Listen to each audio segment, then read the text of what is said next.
নমস্কাৰ সকলোকে স্বাগতম জনাইছো আমাৰ চেনেলৰ অন্য এটা নতুন ভিডিঅ'লৈ আৰু আজিৰ প্ৰথম কোৱেশ্চনটো হ'ল ফুলগুৰি বিদ্ৰোহ কোন চনত হৈছিল শুদ্ধ অপচনটো হ'ব অপচন ডি 1861 চনত 1861 চনত ফুলগুৰি বিদ্ৰোহ সংঘটিত হৈছিল নেক্সট কোৱেশ্চন কোনটো সংশোধনীৰ জৰিয়তে সমাজবাদী আৰু ধৰ্মনিৰপেক্ষ শব্দ দুটাক প্ৰস্তাৱনাৰ অংশ হিচাপে গঢ়ি তোলা হৈছিল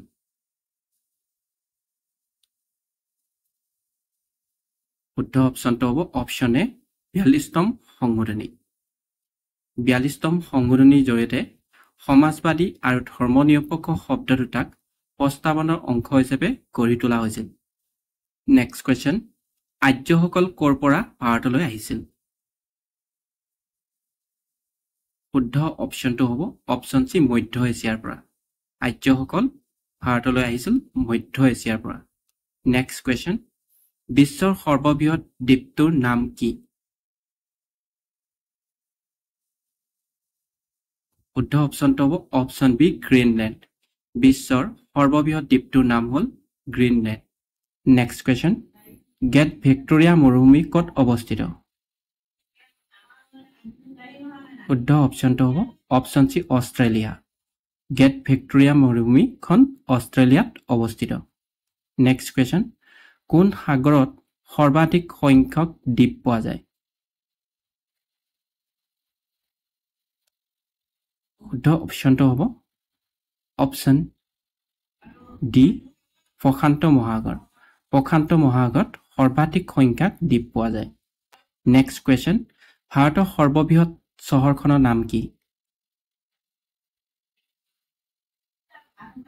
শুদ্ধ অপচনটো হ'ব অপচন এ মুম্বাই ভাৰতৰ সৰ্ববৃহৎ চহৰখনৰ নাম হ'ল মুম্বাই নেক্সট কোৱেশ্চন বিশ্বৰ ভিতৰত কোনখন দেশত সৰ্বোচ্চ জলপ্ৰপাত আছে শুদ্ধ অপচনটো হ'ব ভেনিজুৱেলা বিশ্বৰ ভিতৰত সৰ্বোচ্চ জলপ্ৰপাত আছে ভেনিজুৱেলাত কোৱেশ্চন বিশ্বৰ আটাইতকৈ ডাঙৰ ফ্ৰেছ ৱাটাৰ লেকটোৰ নাম কি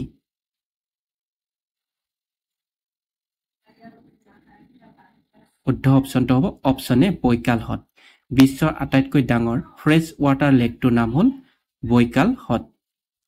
নেক্সট কোৱেশ্চন হেমলেট কাপ কোনটো খেলৰ সৈতে সম্পৰ্কিত শুদ্ধ অপচনটো হ'ব অপচন বি টেনিছ হেমলেট কাপটো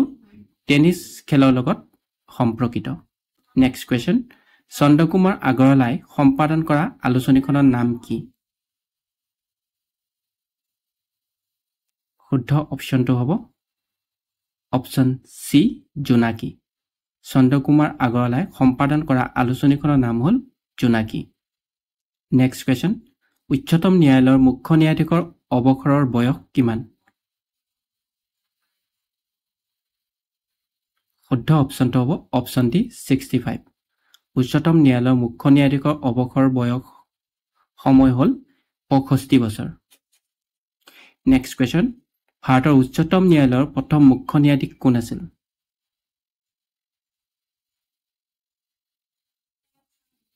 শুদ্ধ অপচনটো হ'ব option B H J Kania ভাৰতৰ উচ্চতম ন্যায়ালয়ৰ মুখ্য ন্যায়াধীশ আছিল H J Kania next question কাক অসমৰ লুইত কোঁৱৰ বুলি জনা যায় শুদ্ধ অপচনটো হ'ব অপচন এ ৰুদ্ৰ বৰুৱাক অসমৰ লুইত কোঁৱৰ বুলি জনা যায় নেক্সট কোৱেশ্চন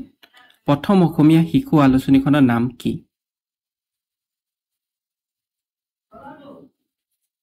শুদ্ধ অপচনটো হ'ব অপচন সি ল'ৰাবন্ধু প্ৰথম অসমীয়া শিশু আলোচনীখনৰ নাম আছিল ল'ৰাবন্ধু নেক্সট কোৱেশ্চন মাধৱদেৱৰ নাটবোৰক কি বুলি জনা যায় শুদ্ধ অপচনটো হ'ব অপচন বি ঝুমুৰা মাধৱদেৱৰ নাটবোৰক ঝুমুৰা বুলি জনা যায় নেক্সট কোৱেশ্চন জোনবিল মেলা কোন জনজাতিৰ এক মুখ্য উৎসৱ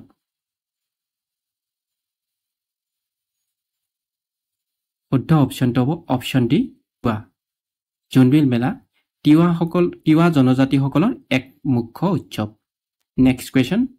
অসমৰ কোনটো সম্প্ৰদায়ৰ লোকে বাথৌ পূজা উদযাপন কৰে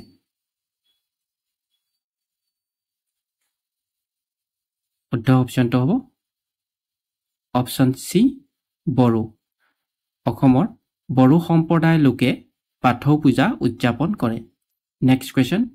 অসম সাহিত্য সভাৰ প্ৰথমখন অধিৱেশন ক'ত আয়োজন কৰা হৈছিল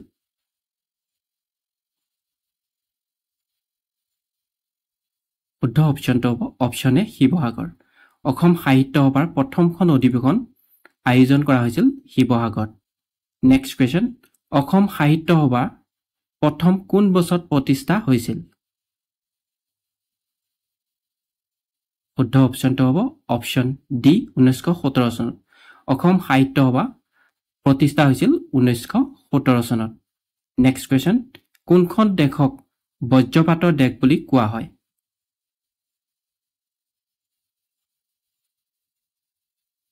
শুদ্ধ অপশ্যনটো হ'ব অপশ্যন সি ভূটান ভূটানক বজ্ৰপাতৰ দেশ বুলিও কোৱা হয় নেক্সট কোৱেশ্চন পুংগী কোনখন ৰাজ্যৰ লগত জড়িত এটা নৃত্য শুদ্ধ অপশ্যনটো হ'ব option A Himachal Pradesh next question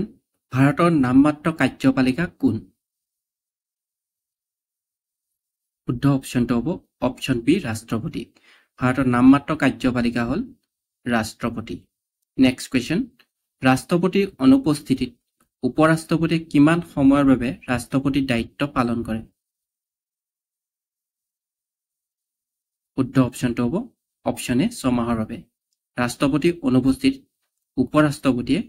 দায়িত্ব পালন কৰে 6 মাহৰ বাবে নেক্সট কোৱেশ্চন অসমত মধ্যাহ্ন ভোজন আঁচনি কিমান চনত আৰম্ভ হৈছিল শুদ্ধ অপশ্যনটো হ'ব অপশ্যন বি 2005 চনত অসমত মধ্যাহ্ন ভোজন আঁচনি 2005 চনত আৰম্ভ হৈছিল নেক্সট কোৱেশ্চন গৌৰৱময় বিপ্লৱ কেতিয়া সংগঠিত হৈছিল শুদ্ধ অপশ্যনটো হ'ব অপশ্যন সি 1688 চনত গৌৰৱময় বিপ্লৱ সংগঠিত হৈছিল 1688 চনত কোৱেশ্চন সতিহাদিনী দিৱস কোন তাৰিখে পালন কৰা হয় শুদ্ধ অপশ্যনটো হ'ব অপশ্যন বি 21 এপ্ৰিল 21 এপ্ৰিল তাৰিখে সতিহাদিনী দিৱস হিচাপে পালন কৰা হয় নেক্সট কোৱেশ্চন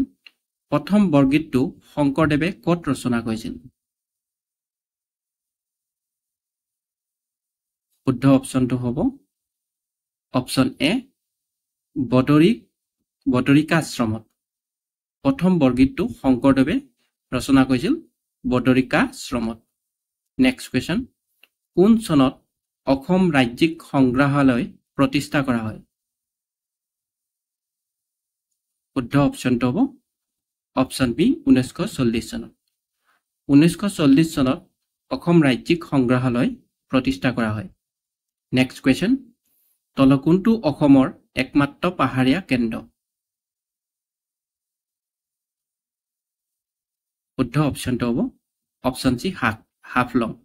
নেক্সট কোৱেশ্চন ৰাষ্ট্ৰসংঘৰ মানৱ অধিকাৰ আয়োগ কিমান চনত প্ৰতিষ্ঠা কৰা হৈছিল শুদ্ধ অপশ্যনটো হ'ব অপশ্যন বি 1946 চনত ৰাষ্ট্ৰসংঘৰ মানৱ অধিকাৰ আয়োগ 1946 চনত প্ৰতিষ্ঠা কৰা হৈছিল নেক্সট কোৱেশ্চন অসমীয়া গদ্য সাহিত্যৰ জনক কোন আছিল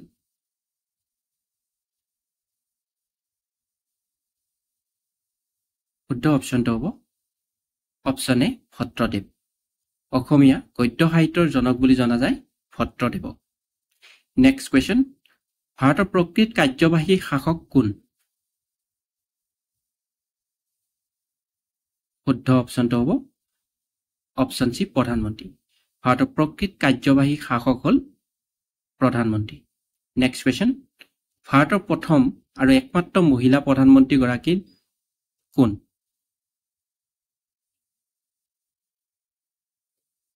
শুদ্ধ অপশ্যনটো হ'ব অপশ্যন বি ইন্দিৰা গান্ধী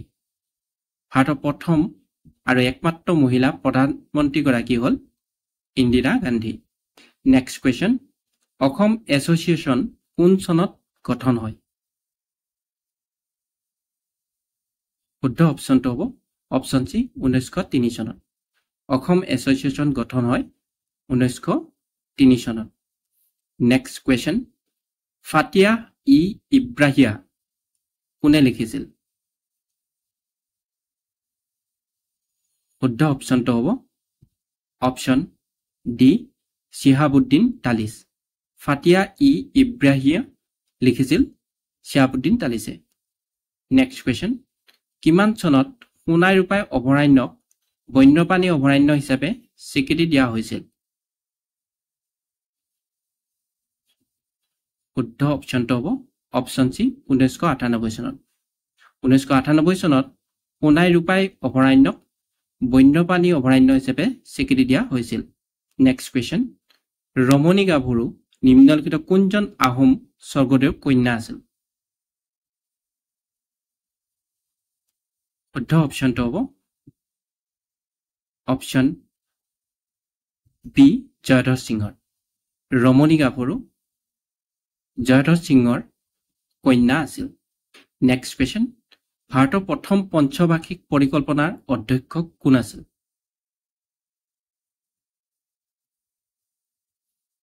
শুদ্ধ অপশ্যনটো হ'ব অপশ্যন ডি পণ্ডিত জৱাহৰলাল নেহৰু ভাৰতৰ প্ৰথম পঞ্চবাৰ্ষিক পৰিকল্পনাৰ অধ্যক্ষ আছিল পণ্ডিত জৱাহৰলাল নেহৰু নেক্সট কোৱেশ্চন কোন বছৰত অসমত দূৰদৰ্শন কেন্দ্ৰ স্থাপন কৰা হয় শুদ্ধ অপশ্যনটো হ'ব অপশ্যন ডি 1995 চনত 1995 চনত অসমত দূৰদৰ্শন কেন্দ্ৰ স্থাপন কৰা হয় নেক্সট কোৱেশ্চন ভাৰতৰ প্ৰথম ইংৰাজী বাতৰি কাকতখনৰ নাম কি শুদ্ধ অপশ্যনটো হ'ব অপশ্যন এ বেংগল গেজেট ভাৰতৰ প্ৰথম ইংৰাজী বাতৰি কাকতখনৰ নাম হ'ল বেংগল গেজেট নেক্সট কোৱেশ্চন সংগীত নাটক একাডেমী বঁটা লাভ কৰা প্ৰথমগৰাকী অসমীয়া মহিলা কোন আছিল শুদ্ধ অপশ্যনটো হ'ব অপশ্যন ডি প্ৰতিমা পাণ্ডে বৰুৱা সংগীত নাটক একাডেমী বঁটা লাভ কৰা প্ৰথমগৰাকী অসমীয়া মহিলা আছিল প্ৰতিমা পাণ্ডে বৰুৱা নেক্সট কোৱেশ্চন ভাৰতৰ আটাইতকৈ দীঘল বান্ধ কোনটো শুদ্ধ অপশ্যনটো হ'ব অপশ্যন সি হীৰাকুদ বান্ধ ভাৰতৰ আটাইতকৈ দীঘল বান্ধটোৰ নাম হ'ল হীৰাকুদ বান্ধ নেক্সট কোৱেশ্চন শূন্যৰ আৱিষ্কাৰক কোন শুদ্ধ অপশ্যনটো হ'ব অপশ্যন এ ব্ৰহ্মগুপ্ত শূন্যৰ আৱিষ্কাৰক হ'ল ব্ৰহ্মগুপ্ত নেক্সট কোৱেশ্চন আজান পীৰৰ দৰগাহ অসমৰ কোন জিলাত অৱস্থিত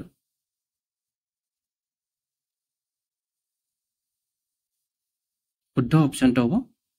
অপশ্যন সি শিৱসাগৰ আজান পীৰৰ দৰগাহ অসমৰ শিৱসাগৰ জিলাত অৱস্থিত নেক্সট কোৱেশ্চন ভাৰতত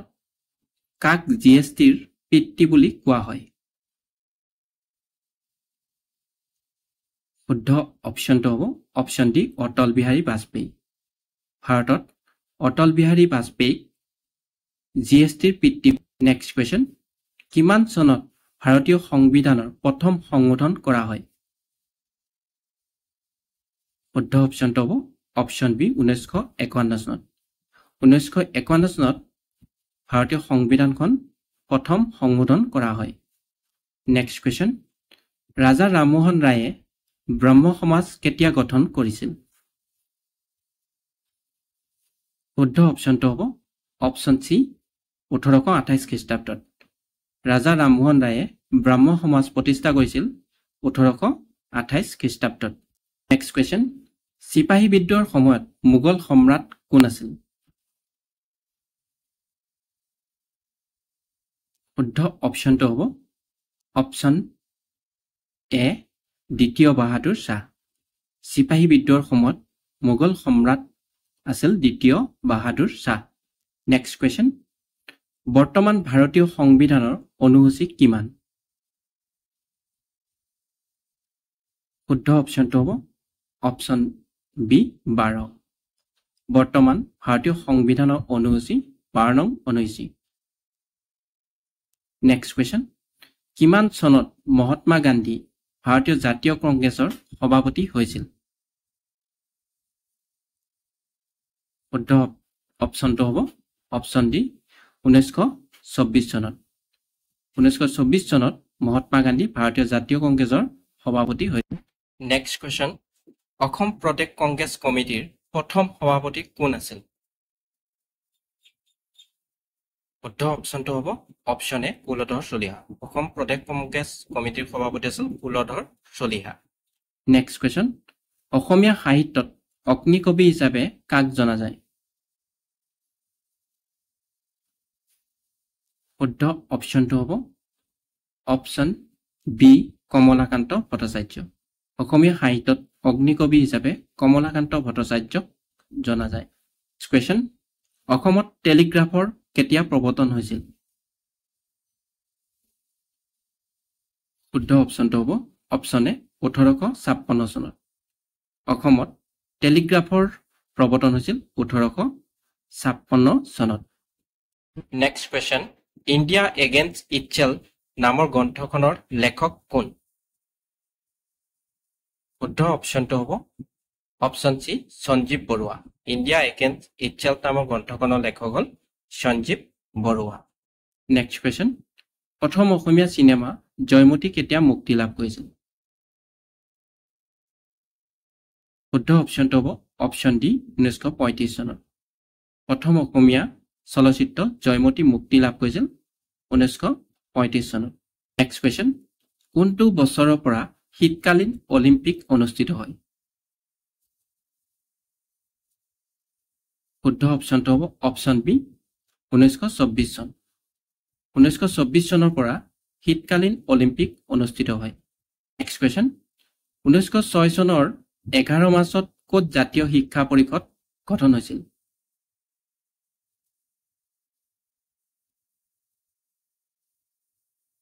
শুদ্ধ অপচনটো হ'ব অপচন ডি কলিকতাত 1906 চনৰ 11 মাৰ্চত কলিকতাত জাতীয় শিক্ষা পৰিষদ গঠন হৈছিল নেক্সট কোৱেশ্চন বাল গংগাধৰ তিলক ক'ৰ আছিল শুদ্ধ অপচনটো হ'ব অপচন এ মহাৰাষ্ট্ৰ বাল গংগাধৰ তিলক আছিল মহাৰাষ্ট্ৰৰ নেক্সট কোৱেশ্চন চক্ৰশিলা অভয়াৰণ্য কোন জিলাত অৱস্থিত শুদ্ধ অপচনটো হ'ব অপচন বি কোকৰাঝাৰ চক্ৰশিলা অভয়াৰণ্যখন কোকৰাঝাৰ জিলাত অৱস্থিত নেক্সট কোৱেশ্চন অসমে ভাৰতৰ মুঠ মাটিকালি কিমান শতাংশ আগুৰি আছে শুদ্ধ অপচনটো হ'ব অপচন বি 2.39% 2.39% অসমে ভাৰতৰ মুঠ মাটিকালিৰ আগুৰি আছে